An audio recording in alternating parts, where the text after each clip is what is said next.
Hello बच्चों, तो कैसे हो आप सभी। मुझे उम्मीद है आप सब बहुत बढ़िया और बहुत अच्छे होंगे। आज मैं लेकर के आया हूँ कि बायोलॉजी का मॉडल पेपर नंबर 2। अगर आप यूपी का पैरामेडिकल या फिर बीएससी नर्सिंग के एंट्रेंस एग्जामिनेशन की प्रिपरेशन कर रहे हो, तो आज हम लेकर के आए हैं आपके सामने बायोलॉजी का मॉडल पेपर नंबर 2। मैं पहले ही बता दूं आपको कि मॉडल पेपर नंबर 1 हम ऑलरेडी करा चुके हैं और बहुत सारे बच्चों ने उसको देखा और बहुत ही बढ़िया पॉजिटिव व्यूज आए। मैं बता दूं जितने भी हम यहाँ पर मॉडल पेपर करने वाले हैं, सारे के सारे model papers previous year question पर बेस्ड होने वाले हैं। मैं बता दूं आज से 2 से 3 सालों से मैं लगातार नर्सिंग के स्टूडेंट्स को पढ़ा रहा हूं और लास्ट ईयर जो भी मैंने बच्चों को पढ़ाया था उससे directly 85% question as it is same question में एग्जाम पेपर में आए थे, विद ऑप्शन विद वैल्यू। आप देख सकते हो मेरे ही पढ़ाए गए मॉडल पेपर, मेरे ही पढ़ाए गए बच्चों के उसी मॉडल पेपर उसी टेस्ट सीरीज से बच्चों ने पढ़ा था और उसका रिजल्ट आप देख सकते हो कि 2025 में जो बच्चे यहाँ पर दिख रहे हैं, इस टाइम सभी बच्चे किसी न किसी यूपी के टॉप अच्छे रेपुटेटेड गवर्नमेंट मेडिकल कॉलेज में पढ़ रहे हैं। अगर आप भी चाहते हो कि 2026 में बीएससी नर्सिंग या पैरामेडिकल के लिए आपको भी एक रेपुटेटेड कॉलेज यूनिवर्सिटी अलॉट हो, तो भाई आपको नर्सिंग गुरुकुल के चैनल को सब्सक्राइब करके जरूर रखना है, क्योंकि एकमात्र चैनल है जो आपको एग्जाम ओरिएंटेड कंटेंट पढ़ाता है, जरा भी ना तो इधर ना तो उधर आपको भटकाता है। तो मैं बता दूं पहले मॉडल पेपर को अगर आपने देखा होगा तो आपको पता होगा कि हम किस प्रकार से क्वेश्चन को कराते हैं। इस पेपर में हम टोटल 25 क्वेश्चन कराने वाले हैं और मैंने आपको ऑलरेडी भी बता रखा है कि जब भी आप मेरे इस क्लास को देखो, अपनी कॉपी जरूर लेकर के बैठो, जिसमें जब जहां पर मैं जो चीजें नोट करने को बताऊं उस चीजों को आप नोट करो, ताकि एग्जाम के लिए आपके लिए बहुत ज्यादा बेनिफिशियल हो। तो चलो ज्यादा बदमाशी ना करते हुए हम अपने इन क्वेश्चंस को स्टार्ट करते हैं और बहुत ही अच्छी तरीके से करेंगे। और हर बार की तरह एक क्वेश्चन को होमवर्क में भी हम आपको देंगे। और पहला क्वेश्चन बहुत बेसिक होगा, मुझे पता है, क्योंकि हम एकदम बेसिक से लेकर के ना मीडियम मॉडरेट हार्ड हर टाइप के क्वेश्चंस को करने वाले हैं। और यकीन मानो जिस प्रकार से 2025 में 85% same as it is question आए थे, इस बार 2026 में हमारी पूरी कोशिश रहेगी 100% क्वेश्चन एग्जैक्टली वही आए जो हम आपको पढ़े। ठीक है, चलो सबसे पहला क्वेश्चन जिसे देख करके आपको लग रहा होगा कि बहुत बेसिक क्वेश्चन है और इवन है भी, लेकिन ये क्वेश्चन इवन नीट तक में पूछा गया है। नीट के अगर आप प्रीवियस ईयर क्वेश्चन देखोगे ना, तो ये क्वेश्चन नीट में भी आपसे पूछा गया है। तो ऐसा नहीं कह सकते कि एग्जाम में आपसे नहीं पूछा जा सकता है, और पूछे जाने की संभावना अक्सर रहती है, क्योंकि बहुत ही ज्यादा पॉपुलर क्वेश्चन है कि the power house of the cell, यानी कि कोशिका का पावर हाउस कौन है, कोशिका का पावर हाउस किसे कहा जाता है। तो माइट्रोकॉन्ड्रिया है, यह चीज आप बहुत ही भली भांति जानते हैं। लेकिन आपसे यह भी पूछा जा सकता है कि राइबोसोम क्या है। जिस प्रकार से हम माइट्रोकॉन्ड्रिया का power house of the cell बोलते हैं, उसी प्रकार से हम राइबोसोम को क्या बोलेंगे, तो राइबोसोम को उसी प्रकार से हम बोलते हैं प्रोटीन फैक्ट्री बोलते हैं। क्या बोलते हैं? Protein factory. क्यों बोलते हैं बच्चों? क्योंकि क्योंकि राइबोसोम जो होते हैं प्रोटीन सिंथेसिस में वर्क करते हैं, प्रोटीन के फॉर्मेशन में मदद करते हैं, प्रोटीन बनाते हैं। चलिए अगले क्वेश्चन पे चलें। अगला क्वेश्चन क्या दिया है? The functional unit of the kidney. बहुत इजी क्वेश्चन है, लेकिन एग्जाम में आया हुआ है, तो भाई आपको करना बनता है। फंक्शनल यूनिट ऑफ किडनी क्या है? न्यूरॉन है, नेफ्रॉन है, एल्वियोलस है, नेफ्रोस्टोम है। तो किडनी की बात की गई है तो नेफ्रॉन हो जाएगा, लेकिन वहीं पर नर्वस सिस्टम बोला जाता, नर्वस सिस्टम यानी कि तंत्रिका तंत्र जिसे बोलते हैं हिंदी में हम, तो तब आपका न्यूरॉन हो जाता है। आप एक चीज बहुत ही क्लियर, बहुत ही साफ शब्दों में देख पा रहे होंगे कि यहाँ पर जितनी भी कंटेंट, जितने भी क्वेश्चन, जितने भी ऑप्शंस लिखे हैं, सभी के सभी आपको दोनों लैंग्वेजेस में मिल जाएंगे। आप हिंदी मीडियम के हो, आप इंग्लिश मीडियम के हो, कोई मतलब नहीं। आप दोनों तरह के बच्चों के लिए कंटेंट है, क्लास है, आप देख सकते हो, कोई दिक्कत परेशानी वाली बात नहीं है। चलिए हम अगले क्वेश्चन पे चलें। उससे पहले मैं बता दूं, मैंने जैसा कि आपको बताया कि 85% question as it is same आए, तो आप सोचोगे कहां से आए। मैं बता दूं आप लोगों के लिए एकदम बहुत ही बेहतरीन, बहुत ही तगड़ा, बहुत ही धांसू कंटेंट हम लेकर के आए हैं, एक कंप्लीट प्रिपरेशन पैकेज के फॉर्म में। आप बोलोगे कंप्लीट प्रिपरेशन पैकेज ये क्या होता है? मैं बता दूं, नर्सिंग गुरुकुल के मोबाइल ऐप पे आपको सीनेट, बीएससी नर्सिंग, पैरामेडिकल सभी एंट्रेंस एग्जामिनेशन के लिए एक कंप्लीट प्रिपरेशन पैकेज मिल जाएगा, जिसमें आपको क्या मिलने वाला है, जिसमें आपको टेस्ट सीरीज मिलेगी। क्या मिलेगी? क्योंकि टेस्ट सीरीज बहुत ज्यादा इंपॉर्टेंट है, जिसमें +20 से ज्यादा टेस्ट सीरीज होंगी। और उसमें भी सबसे इंपॉर्टेंट चीज क्या है पता है? ये जो टेस्ट सीरीज है, इसमें चैप्टर वाइज फुल लेंथ, सभी तरीके के टेस्ट मौजूद हैं, ठीक है। और कम पढ़ने पर आपके टेस्ट बढ़ा भी दिए जाएंगे। मॉडल पेपर्स हर सब्जेक्ट के 20+ इसमें, यानी कि अगर आप इस बैच को ज्वाइन करोगे ना तो हर सब्जेक्ट के मिनिमम 20 मॉडल पेपर्स आपको मिलेंगे। आपके पास कितने सब्जेक्ट हैं? टोटल 5 सब्जेक्ट एग्जाम में आने वाले हैं, physics, chemistry, biology, English, nursing, aptitude, और हर सब्जेक्ट के 20 मॉडल पेपर, यानी कि कुल मिलाकर के आपके पास कितने हो गए? 100 मॉडल पेपर्स हो गए। उसके बाद सिर्फ यहीं पर नहीं, इसमें आपको हर सब्जेक्ट के चैप्टर वाइज एमसीक्यू भी मिलेंगे, जबकि ये सारी की सारी चीजें बाइलिंगुअल रहने वाली हैं एंड टेलीग्राम का सपोर्ट मिलने वाला है। प्रीवियस ईयर क्वेश्चन 2023, 24, 25 के मिलेंगे। एंड सबसे बढ़िया प्रॉफिटेबल चीज क्या है, इसमें आपको जो पहला टेस्ट है वो कंप्लीटली फ्री है। आपने कोर्स को एनरोल किया हो ना किया हो कोई मतलब नहीं। अब आप सोचोगे कि इतना सब मिल रहा है, क्या इसमें वीडियो लेक्चर नहीं है? मैं बता दूं, देखो वीडियो लेक्चर का क्या मामला है, ऑलरेडी आप 12th में पढ़ चुके हो, रिवीजन कर रहे हैं और यूट्यूब पर ढेरों वीडियोस पड़े हैं, लाखों वीडियोस पड़े हैं, जिनको देख करके आप पढ़ सकते हो। तो भाई मुझे नहीं लगता कि भाई बहुत ज्यादा हर सब्जेक्ट के वीडियोस आपको देने चाहिए। लेकिन बच्चों को दिक्कत आती है नर्सिंग एप्टीट्यूड में, बच्चों को दिक्कत आती है इंग्लिश में, तो आपको इस बैच में नर्सिंग एप्टीट्यूड और इंग्लिश के video lecture free of cost इस कंप्लीट प्रिपरेशन पैकेज के साथ मिलेगा। आप सोचोगे भाई इस कंप्लीट प्रिपरेशन पैकेज की वैल्यू क्या है, कितने रुपए में हमें ये मिलेगा? तो मैं आपको बता दूं कि ये जो कंप्लीट प्रिपरेशन पैकेज है बच्चों, ये मात्र 249 रुपए में आपको मिल जाएगा। और कहाँ पर मिलेगा? नर्सिंग गुरुकुल के मोबाइल ऐप पे मिलेगा। अगर आपको कोई भी दिक्कत परेशानी हो कोर्स को एनरोल करने में, तो डिस्क्रिप्शन बॉक्स में आपको सारी जानकारी मिल जाएगी, आप वहां से जा करके ज्वाइन कर सकते हो, ठीक है। चलिए हम आगे अपने नेक्स्ट क्वेश्चन पे चलेंगे, जहां पर अगले क्वेश्चन को देखेंगे, क्योंकि क्वेश्चन बहुत ज़्यादा इंपॉर्टेंट है आपके एग्जाम के लिए, और एग्जाम भी आपका बहुत ही ज़्यादा नज़दीक आता जा रहा है। और धीरे धीरे हम इसी प्रकार से chemistry, physics, nursing aptitude and English के भी मॉडल पेपर्स को सॉल्व कराने वाले हैं। इसलिए बोल रहा हूँ चैनल को सब्सक्राइब करके रखना। अगला क्वेश्चन है, which hormone regulates blood sugar level, यानी कि रक्त शर्करा स्तर को कौन सा हार्मोन नियंत्रण करता है? क्या वो थायरोक्सिन होता है, इंसुलिन होता है, एडीएच होता है, या फिर ऑक्सीटोसिन होता है? अगर आप इस ऑप्शंस को देखोगे तो आपको देखने को मिलेगा कि इंसुलिन वो हार्मोन है जो कि आपको ब्लड शुगर लेवल को कंट्रोल करने में मदद करता है, या आप कह सकते हैं कि ब्लड शुगर लेवल को मेंटेन रखता है, बैलेंस्ड फॉर्म में बनाए रखता है। अगर हम नेक्स्ट क्वेश्चन यानी कि क्वेश्चन नंबर 4 पे चलेंगे और यहाँ पर देखेंगे, ये क्वेश्चन कहता है प्लांट्स एब्जॉर्ब वाटर थ्रू, यानी कि पौधे पानी किससे अवशोषित करते हैं, यानी कि जो पौधे हैं किस चीज से पानी को एब्जॉर्ब करते हैं? तो आप सिंपली बोल दोगे रूट्स, है ना, कि पौधे जो पानी को रूट से एब्जॉर्ब करते हैं, लेकिन रूट हेयर से करते हैं। अगर आपके एग्जाम में रूट हेयर्स भी ऑप्शन है तो ध्यान रखना वो रूट हेयर्स के थ्रू करते हैं। अगर आपसे एग्जाम में पूछा जाए कि कौन से वाटर को एब्जॉर्ब करते हैं, आप क्या बोलोगे? नाली के पानी को, पीने वाले पानी को? उसे हम कैपिलरी वाटर बोलते हैं। क्या बोलते हैं? कैपिलरी वाटर बोलते हैं। जैसे कि आपसे पूछा जाए कि जो ये प्लांट्स हैं कौन से पानी को एब्जॉर्ब करते हैं, तो कैपिलरी वाटर को एब्जॉर्ब करते हैं इन रूट हेयर्स की मदद से। और ये क्वेश्चन जो है बहुत इंपॉर्टेंट है, याद रखना 2026 के एंट्रेंस एग्जाम में पूछे जाने की जो चांसेस हैं काफी ज्यादा हैं इससे। अगला क्वेश्चन है, which tissue transport food in plants, बहुत इंपॉर्टेंट क्वेश्चन है और लास्ट मॉडल पेपर में आई थिंक मैंने कराया हुआ है। इस क्वेश्चन में पूछा गया कि फूड किस प्लांट के टिश्यू के थ्रू ट्रांसपोर्ट होता है? फूड की बात है, मैंने बताया था फूड है, तो फूड क्या होता है? फल होता है, और फल फास्ट से आता है फ्लोएम। तो आप इससे याद रख सकते हो बहुत ही क्लियर तरीके से कि जो फ्लोएम होता है वह क्या करता है? फूड का ट्रांसपोर्टेशन करता है प्लांट्स के अंदर, ठीक है। अगले क्वेश्चन पे चलेंगे। अगला क्वेश्चन कहता है which vitamin help in blood clotting, यानी कि इनमें से कौन सा ऐसा विटामिन है जो कि ब्लड को यानी कि रक्त को जमाने में मदद करता है? तो विटामिन ए भी नहीं होता है, विटामिन बी 12 भी नहीं होता है, सी नहीं होता है, एंड विटामिन के जो होता है वह ब्लड क्लॉटिंग में हेल्प करता है। अगर विटामिन की बात की जाती है तो विटामिन के का नाम आता है, लेकिन वहीं पर ब्लड कॉर्पसल्स की बात की जाती है तो प्लेटलेट्स आता है, प्लेटलेट्स आता है, ठीक है।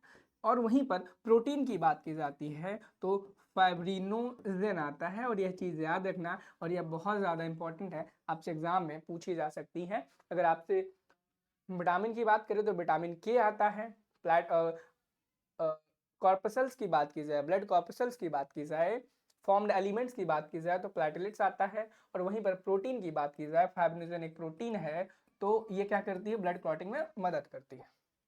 अगले क्वेश्चन पे चलें। अगला क्वेश्चन कहता है which gas is essential for photosynthesis, यानी कि प्रकाश संश्लेषण के लिए कौन सी गैस आवश्यक है। तो आप देखोगे क्या ऑक्सीजन आवश्यक है, कार्बन डाइऑक्साइड आवश्यक है, नाइट्रोजन आवश्यक है, या फिर हाइड्रोजन आवश्यक है। आप बिल्कुल एग्जैक्टली क्लियर तरीके से बता सकते हो कि ऑक्सीजन बहुत ज्यादा इंपॉर्टेंट है किसके लिए, फोटोसिंथेसिस यानी कि प्रकाश संश्लेषण के लिए। ठीक है, और इसी में हम आगे क्वेश्चन देखेंगे, अगला क्वेश्चन, कि अगला क्वेश्चन क्या कहता है। अगला क्वेश्चन कहता है विच ऑर्गन स्टोर्स बाइल, यानी कि पित्त कहाँ पर संग्रहित होता है। क्या वो स्टमक में होता है, लिवर में होता है, गॉल ब्लैडर में होता है, पैनक्रियाज में होता है। आप देखोगे तो आपको यहाँ पे ढेरों ऑप्शन मिल जाएंगे, और स्टोरेज की बात की गई है।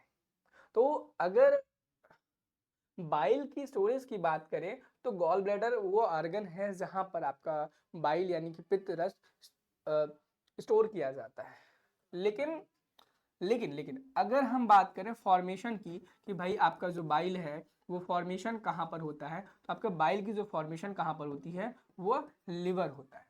और एक इंपॉर्टेंट बात मैं बताऊं छोटी सी, यहाँ पे एक मिस्टेक हुई, ये 7वां जो क्वेश्चन है, अगर यहाँ पर आपसे ये पूछा जाए कि फोटोसिंथेसिस के लिए कौन सा इंपॉर्टेंट है, तो भाई कार्बन डाइऑक्साइड होगा। ऑक्सीजन इंपॉर्टेंट वह गैस है जो कि रिलीज होती है ह्यूमंस के लिए, क्या होती है, ह्यूमंस के लिए। लेकिन प्लांट्स के रेस्पेक्ट में पूछा गया है कि पौधों के लिए कौन सी आवश्यक है, क्योंकि पौधे कार्बन डाइऑक्साइड लेते हैं तभी वह उसके बदले में हमें ऑक्सीजन रिलीज करके देते हैं। ठीक है, चलिए 8वां क्वेश्चन भी हो गया। 8वां क्वेश्चन बहुत ही क्लियर तरीके से समझाया, और किस प्रकार से उसमें क्वेश्चन बन सकते हैं उसके बारे में भी बताया। चलिए अगले क्वेश्चन पे चलें। क्वेश्चन नंबर 9 कहता है sickle cell anaemia is cause due to, यानी कि सिकल सेल अनीमिया किसके कारण होता है। क्या वो वायरल इन्फेक्शन के कारण होता है, क्या वो बैक्टीरियल इन्फेक्शन के कारण होता है, जेनेटिक म्यूटेशन के कारण होता है, या आयरन डेफिशिएंसी के कारण होता है। तो जो सिकल सेल अनीमिया होता है वो आपका आयरन डेफिशिएंसी यानी कि आयरन के कमी के कारण होता है। ठीक है, ठीक है, तो सिकल सेल अनीमिया, ये sickle cell anaemia iron deficiency के कारण नहीं, ये जेनेटिक म्यूटेशन के कारण होता है। किसके कारण होता है, जेनेटिक म्यूटेशन के कारण होता है। थोड़ा सा गड़बड़ हुआ, ठीक है। चलो अगले क्वेश्चन पे चलेंगे। अगला क्वेश्चन कहता है the basic structural and functional unit of life. ये बहुत ही इंपॉर्टेंट एंड बहुत ही इजी क्वेश्चन है, और आपने इसे बहुत बार पढ़ा होगा कि जो सेल है वो basic structural and functional unit of life होती है। चलिए अगले क्वेश्चन पे चलेंगे। अगला क्वेश्चन कहता है कि which process produces energy in mitochondria, यानी कि कौन सी प्रोसेस में माइटोकॉन्ड्रिया में एनर्जी प्रोड्यूस होती है। क्या वो फोटोसिंथेसिस में होती है, रेस्पिरेशन में होती है, ट्रांसपिरेशन में होती है, या असिमिलेशन में होती है। तो जो रेस्पिरेशन है इसमें माइटोकॉन्ड्रिया के द्वारा एनर्जी प्रोड्यूस की जाती है। और आई थिंक ये चीज सभी बच्चों को पता होगी, बहुत ही बेसिक सा क्वेश्चन है, और आपने इस क्वेश्चन को कई बार पढ़ा होगा, और इसी वजह से ही माइटोकॉन्ड्रिया को आपका power house of the cell भी कहा जाता है। अगला क्वेश्चन कहता है कि which blood cells fight infection, यानी कि कौन सा ब्लड सेल है जो कि इन्फेक्शन से फाइट करता है, संक्रमण से लड़ता है। तो आप देखोगे कि यहाँ पे आपका जो WBC है वो क्या करता है, इन्फेक्शन से फाइट करता है और आपको डिजीज से बचाता है। चलिए अगले क्वेश्चन पे चलेंगे। अगला क्वेश्चन कहता है example of A viral disease, यानी कि इसमें से कौन सा एग्जाम्पल है जो कि वायरस द्वारा किया जाता है, कौन सी बीमारी है जो कि वायरस द्वारा होती है। अगर आप यहाँ पे सबसे पहले देखोगे तो टाइफाइड है। टाइफाइड एक बैक्टीरियल डिजीज है, क्या है, जो कि सैल्मोनेला टाइफी द्वारा होती है। वहीं पर अगर टीबी की बात करें, यह भी एक बैक्टीरियल डिजीज है जो कि माइकोबैक्टीरियम ट्यूबरकुलोसिस के द्वारा होती है।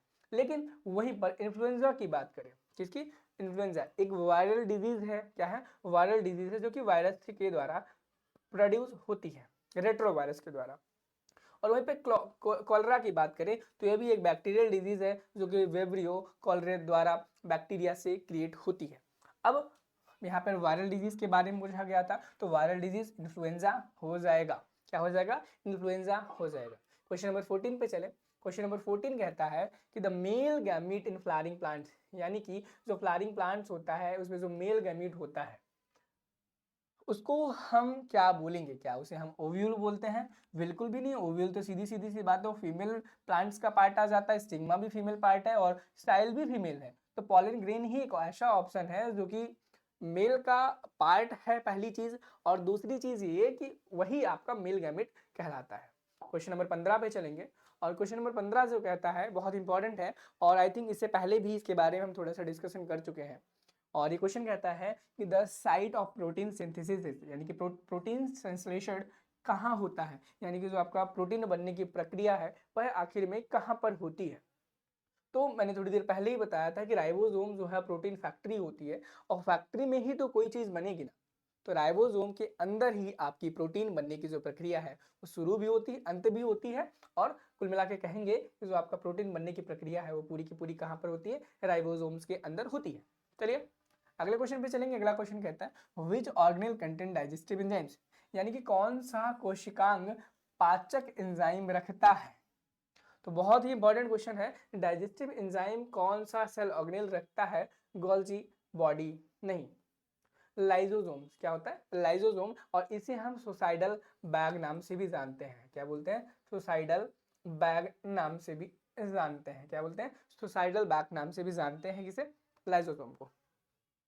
चलिए नेक्स्ट क्वेश्चन पे मूव करें। नेक्स्ट क्वेश्चन कहता है कि blood group A B is an example of, और आई थिंक इस क्वेश्चन को लास्ट मॉडल पेपर में भी बहुत क्लियर, बहुत ही शार्प शब्दों में मैंने बताया था कि ब्लड ग्रुप किस का एग्जाम्पल है। तो ब्लड ग्रुप जो है ना वो आपका कोडोमिनेंस का एग्जाम्पल है। और लास्ट टाइम पे मैंने बताया था कि जो ए बी ब्लड ग्रुप होता है वो आपका क्या होता है? डोनर होता है, रेसिपिएंट होता है। क्या होता है? रेसिपिएंट होता है ना, यूनिवर्सल रेसिपिएंट।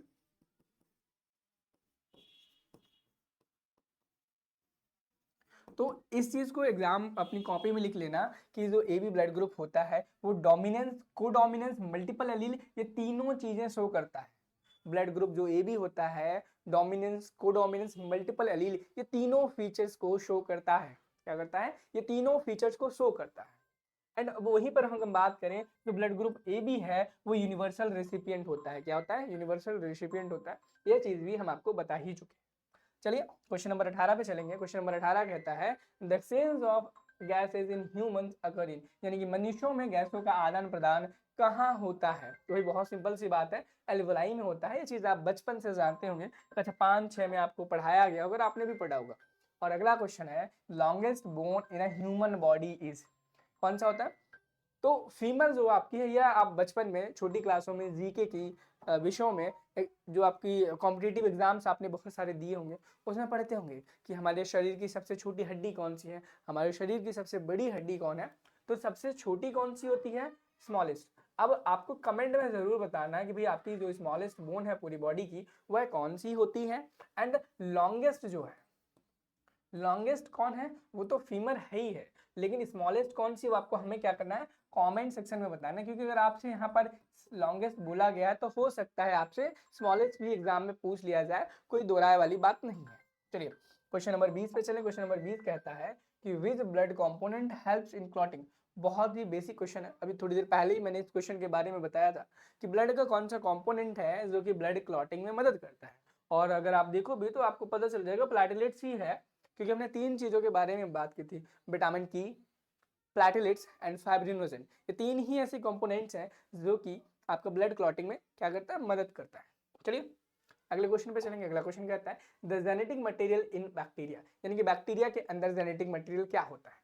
तो आप देखोगे जो बैक्टीरिया के अंदर जेनेटिक मटेरियल होता है वो सर्कुलर डीएनए होता है। क्या होता है?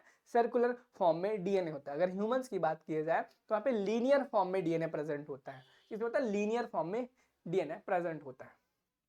क्वेश्चन नंबर 22 पे चलेंगे। क्वेश्चन नंबर 2 बहुत ज्यादा इंपॉर्टेंट है और आप इसे ऐसा इंपॉर्टेंट नोट डाल के रख लो कि आपका क्वेश्चन नंबर जो 22 है बहुत ज्यादा इंपॉर्टेंट है। और ये question molecular basis of inheritance से है, आपको ये चीज पता ही होगी। और सिर्फ उतना ही नहीं, ये क्वेश्चन को हम वहां से भी बोल सकते हैं, किसे? सबसे ज़्यादा पहले प्रायोरिटी पे रखेंगे cell cycle and cell division वाले चैप्टर में इस क्वेश्चन को। और इस क्वेश्चन का जो रहता है कि DNA replication occurs in which phase, यानी कि डीएनए का प्राकृतिक प्रकृति किस अवस्था में होती है।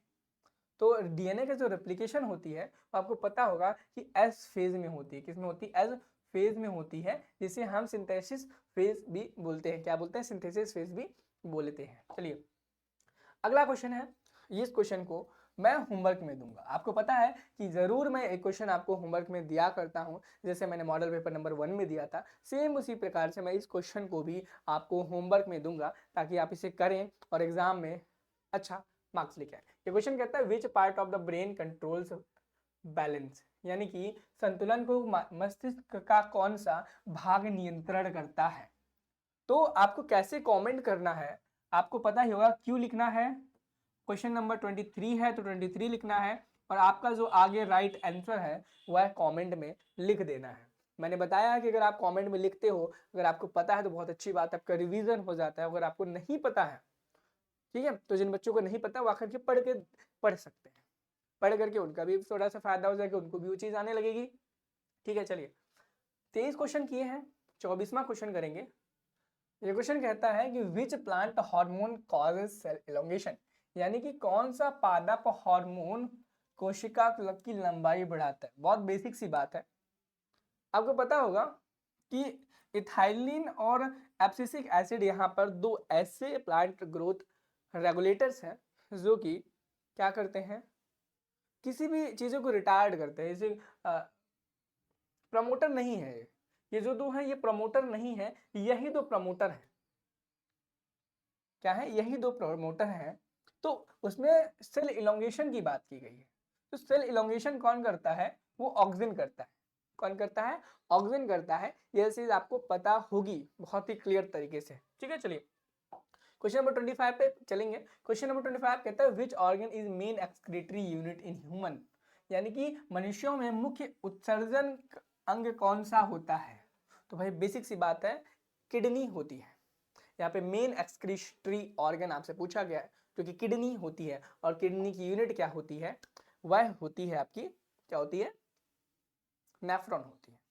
अगला question, the heart chamber that pumps blood to the body is, यानी शरीर में रक्त को पंप करने वाला कक्ष कौन सा है। यानी कि हमारे हार्ट में 4 चैम्बर होते हैं। अब इनमें से कौन सा ऐसा चैम्बर है जो कि ब्लड को पंप करता है ताकि हमारी पूरी बॉडी में ब्लड फ्लो करके चला जाए। अब कौन सा होता है? तो वो होता है लेफ्ट वेंट्रिकल। क्या होता है? लेफ्ट वेंट्रिकल, इसे हम बोलते हैं, ये वाला है लेफ्ट वेंट्रिकल। तो ये वाला जो वेंट्रिकल पुश करता है ब्लड को, तो उससे होता क्या है, जो ब्लड है हमारी पूरी बॉडी में सर्कुलेट होने लगता है। क्या होता है? हमारी पूरी बॉडी में ब्लड सर्कुलेट होने लगता है। चलिए अगले क्वेश्चन पे चलेंगे, अगला क्वेश्चन करेंगे। अगला क्वेश्चन कहता है the vector of malaria is, यानी कि मलेरिया का वाहक कौन है। क्या वो एडीज है, क्योलिक्स है, एनाफिलीज है, या हाउस फ्लाई है। तो आपको पता होगा एनाफिलीज जो मस्कीटो है, यह आपका बैक्टीरिया वेक्टर है इसका, मलेरिया का।